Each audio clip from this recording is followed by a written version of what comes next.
much for tuning into the Speaking Frankly podcast, where we have frank conversations with visionaries and thought leaders across the media, marketing, data, and research industries. I am Kym Frank, Chief Experience Officer at MotionWorks and the host of this podcast. Today, I will be interviewing the glorious Fiona Blades. Fiona is the Chief Experience Officer of Mesh Experience and the incoming president to the Market Research Council. Fiona, thank you so much for joining today. Kym, it's a pleasure. I'm delighted to be on this podcast. Thank you. Great. So Fiona, why don't you tell me and everybody who's listening who you are and how you got to where you are in your career today? Well, first of all, I'm a happy person, and that's just a really cool thing. And I'm absolutely delighted about that. I come from the north of England, near Manchester. My father was an engineer, and my mother, when she was my age, decided she'd set up a nightclub, an indie nightclub in Manchester. So I have quite an unusual background from that perspective. I studied English and drama at London University, and I fell in love in my first term. So I went to a lot of plays and did a lot of fun things. But it actually took until 8 years ago for me to marry my now husband in Vegas. And that was thanks to coming over here to live. And of course, border control don't really recognize being married in your heart. So we had to get the papers there. After 18 months as a sales rep at Janssen Pharmaceutical, it was then that I realized that it was marketing that I absolutely loved. And I moved to a pet food company, which was later bought by Nestle. And I had 8 really happy years there, moving from one role to another before I moved into advertising at Lear Burnett as a planner. And I stayed on the agency side for the rest of my career, actually. My last role before setting up Mesh Experience, I was the planning director at Claydon Healy, which was an Omnicom agency. And that was where I spotted a gap in the market to capture the whole customer experience where people would use their mobile phones. And actually, when I was thinking back about it, I was always given free rein to do exactly what I wanted, which was brilliant as, you know, as a young woman. And but my father had one stipulation. He said, you can do anything you want, Fiona, as long as you are the best at it. And that sounds quite easy, but when you think about it, well, can I be the best at maths? Can I be the best at dusting? What can I be the best at? It's a really hard question. But actually, I thought about it and I thought, I think I might have got around that, because if I invented something, which I did, then by definition, I must be the best at it. So I kind of think in my own roundabout way, I might have actually succeeded in doing what my father asked me to do, which was to be the best. So that's the Mesh Experience. So tell us, what is the Mesh Experience? Well, I love the way that you put the into that, actually, Kym, because there is something around that. We actually, most of us have experience in our job titles. So, you know, people are experience directors and experience managers. And this is really to remind people that it's not just about delivering research, but it's about that whole experience that we have with our clients, also with our partners, you know, who we really rely on, and with our colleagues, you know, that this experience is really important. But we did set up to fill a specific marketing effectiveness gap. And I realized that there was a gap in the market when I was at Claydon Healy. I was working on Mercedes-Benz, and I knew it wasn't just the TV ad that was making people buy a car. I knew that there were other things like going into a dealership, looking online, or even seeing your neighbor's car and thinking, oh, look what they've got. I wonder what I'd quite like one of those. And I thought, well, if you could understand the whole customer experience, you would then know why somebody had that perception of the brand in their minds. And so what we realize is that where our sweet spot is understanding the whole customer experience to help clients with their investment decisions in marketing communications, so with their campaigns, the path to purchase and where to intervene on that shopper journey, and also in terms of customer experience. So that's the specific area that we fill. So thinking back over the work that you've done there, Do you have an example of a time where you've uncovered really cool insights that no one thought about before, or something that changed one of your clients' businesses? I think the best way to answer that is probably quite a recent case study for Fidelity International, which is in the investment category.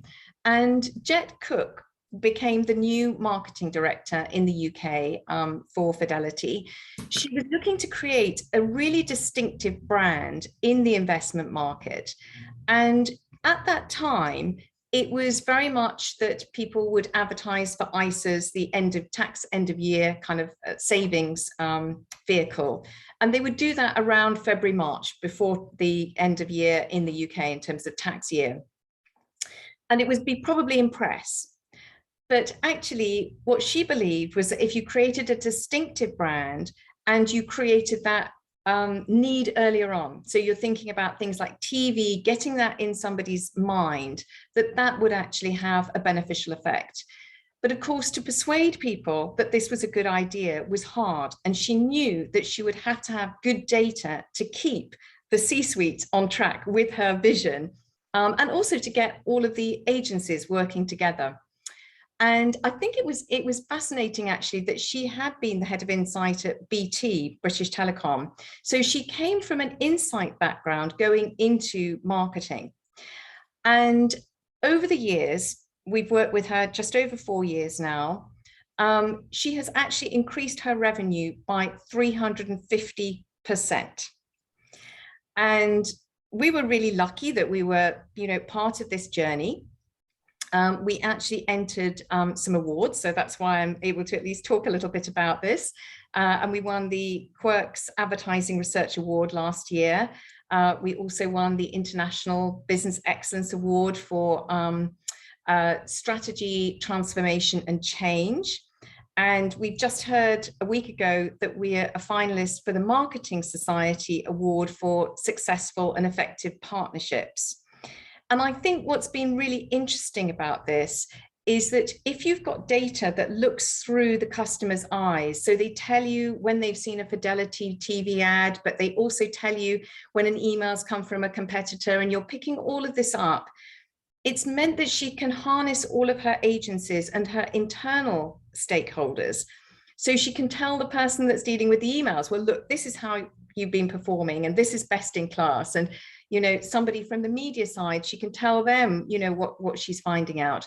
And what she said is that having the difficult conversations at the operational level means that she doesn't need them at the C-suite level. And she's just trusted, to get on with what she needs to do. So I think that's one that we feel really proud of. The way we handle marketing effectiveness is that we're not the judge and jury at the end and going, well, no, didn't do such a good job. We are on that marketing road trip. We're the navigators there. When a competitor comes in, when COVID hits, we're there all the way along the way, kind of really working closely with our partners. So I hope that that's been a useful case study. Very interesting. And congratulations on your wins and your nominations. That's really exciting. You'll have to keep us updated on how that goes. So to just switch gears a little bit, while we're talking about the ascension of Fiona, you are about to become the president of the Market Research Council. Now, I'm familiar with the Market Research Council, but there's probably a lot of people who are listening who are not. So can you give us a little background on the organization itself and what it stands for and why it exists? Absolutely. Well, I fell in love with the Market Research Council when I came to New York, because, of course, I hardly knew anybody. And Fred John, who is an amazing guru in our industry and has written a fabulous book on storytelling, he said, would you like to attend this event? And I thought, I'd love to. And so from there, I heard all about the Market Research Council. It's one of the oldest and most prestigious organizations for market researchers in the whole world. It was set up in 1927, and it held its very first meeting on January the 14th of that year at the Harvard Club in New York. And this is an anecdote that I really love. So at one MRC meeting early in the 1930s, a very young AC Nielsen listened to an MIT engineer who was detailing a new system for measuring and recording individual radio listening. And from that, the AC Nielsen company was born. And when you actually go and you look through those past presidents, they include the great and the good. So you've got George H. Gallup, 1934 to 35, of the polling fame. You've got Rena Bartos, 1991 to 1992, one of the first female advertising executives in the country. And she dramatically changed the way that advertising envisioned women, both in the boardroom and in the way that products were marketed to them. You've got somebody like Dave Poltrag, 1995 to 97, and he was an absolutely legendary insight leader of CBS, who recently retired after 50 years there. So, and I'm sure as you have been lucky enough to meet David in person. But unlike many other organizations in our industry that more kind of specialize in corporate membership, the MRC is an invitation-only organization for individuals in our industry who are really pushing the boundaries, and they're the change makers. So for instance, one new member that we've got is Diane Hessen, and she was the founder of Communispace, now C-Space, which she sold to Omnicom. And as well as being a very successful journalist for the Boston Globe and a writer of Our Common Ground, which I would really say is a fantastic book and fascinating for anybody who's interested in understanding people's views on the different sides of the political divide. She is, of course, the inventor of research communities. So I hope that gives you a flavor as to the kind of organization that the MRC is. Well, you know, obviously, Kym, but, you know, for others that might be listening today. It was a great summation with some, you know, really great highlights and awesome people who are just like really the rock stars of the research industry. So the organization, you know, kind of started as a luncheon organization, and then COVID happened, and the organization, like lots of organizations, pivoted. And so now you're going to be taking the helm as the leader of the organization as we hopefully, knock wood, come out of the COVID period and move back into whatever it's going to look like. So can you tell me a little bit about your vision for the organization as you lead it through the next year? Well, I think the first thing is I want to keep the values and the essence of the Market Research Council whilst transforming it to be more representative of our industry today. So I think, you know, we're really talking about celebratory transformation. We're going to come out of COVID. We're going to be doing some new things. And I think that we need to also embrace diversity. I loved your theme for this year, Kym. I think it was absolutely the right one. And I'd love to build on that. So I think if we're thinking about diversity in different forms, there are people like the data scientists, the entrepreneurs in research tech, and other people who might not have heard of the MRC at the moment. And I want to open the doors to younger change makers and increase our membership in other countries as well. So historically, it has been very much New York based, but I think what the pandemic's taught us is that actually we can have a global kind of audience, and we should embrace that and look further as afield than simply New York.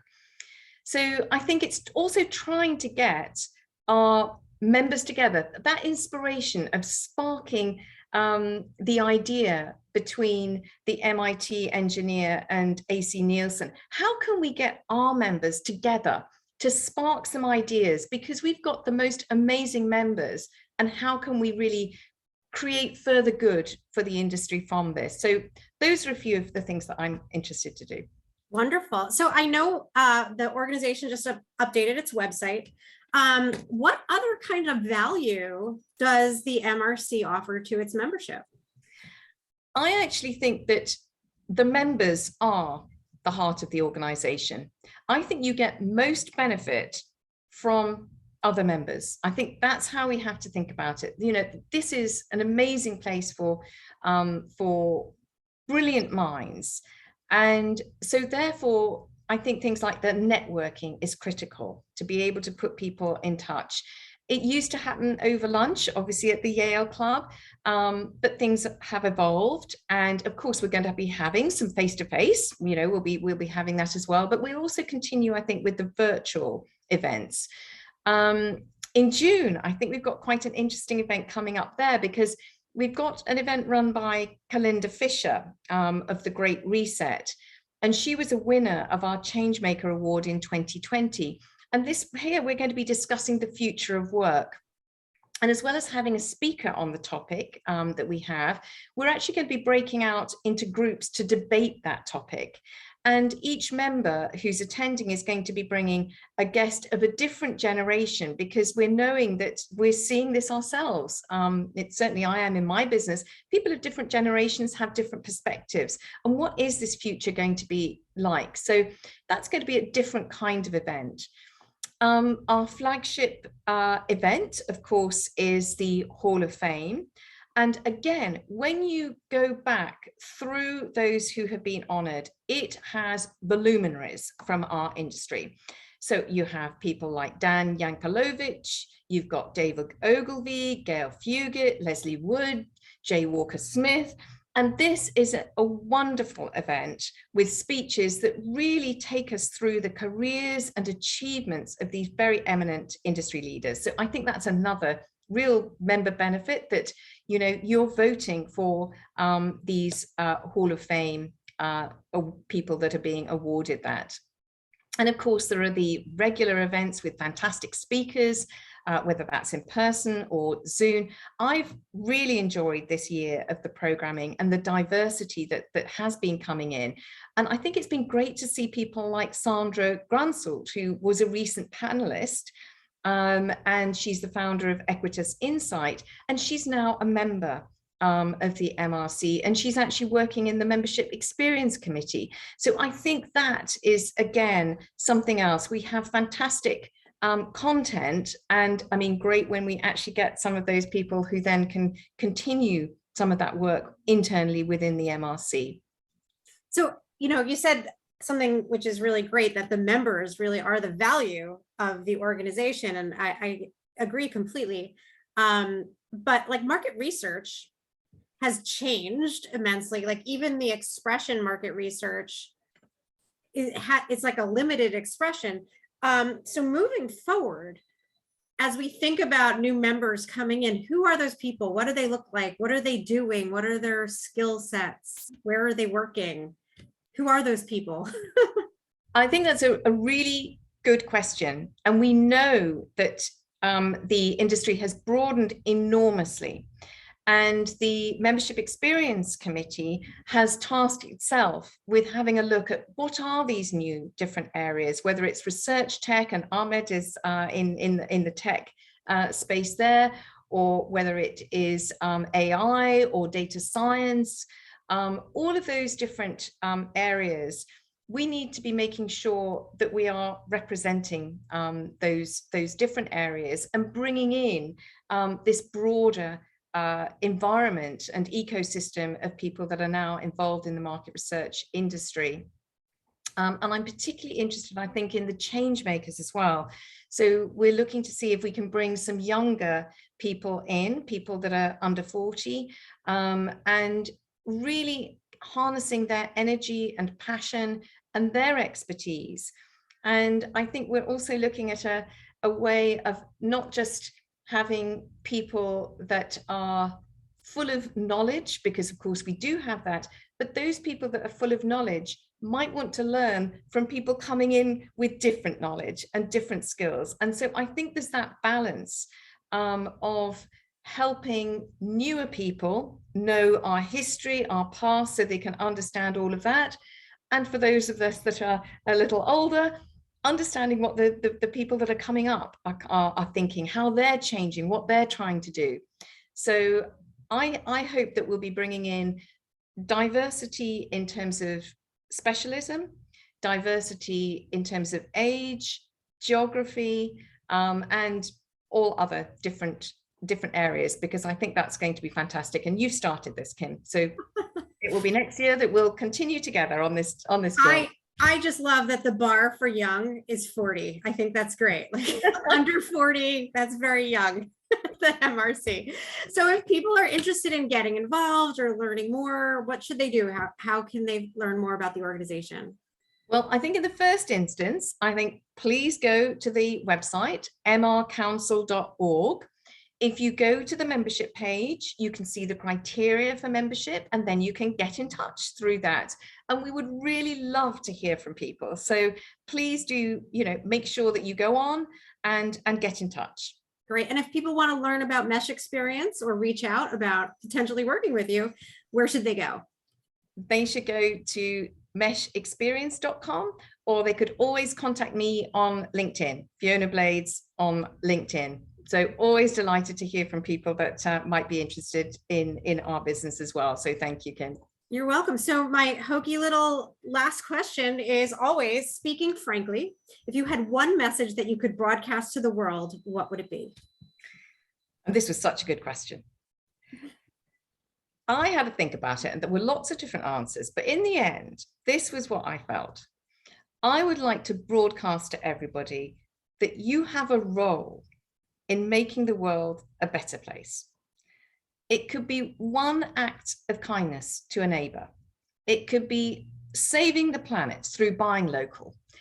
It could be in research. In fact, we've actually seen, I was a founding partner setting up the Ginny Valentine Badge of Courage Award, and we've seen there where the researchers in war-torn countries have sometimes lost their lives getting data, getting the truth out. And every day we've got people that are doing something in the world, and it can sometimes seem too big and daunting a task, but you can do something. Everybody can do something, and we all have a role to help make the world a better place. That's beautiful. And you don't need to be the best at it either. No, just do a little bit. Exactly. Fiona, this is awesome. I feel like you and I have worked together for a couple of years now, and I feel like I know you better now, having had this interview with you. So thank you so much for your time and for sharing your thoughts, and cannot wait to see where you take the MRC over the coming year. Thank you to everyone who listened and or watched Speaking Frankly today. I hope you will join us next time for more Frank Talk with Kym Frank. Take care.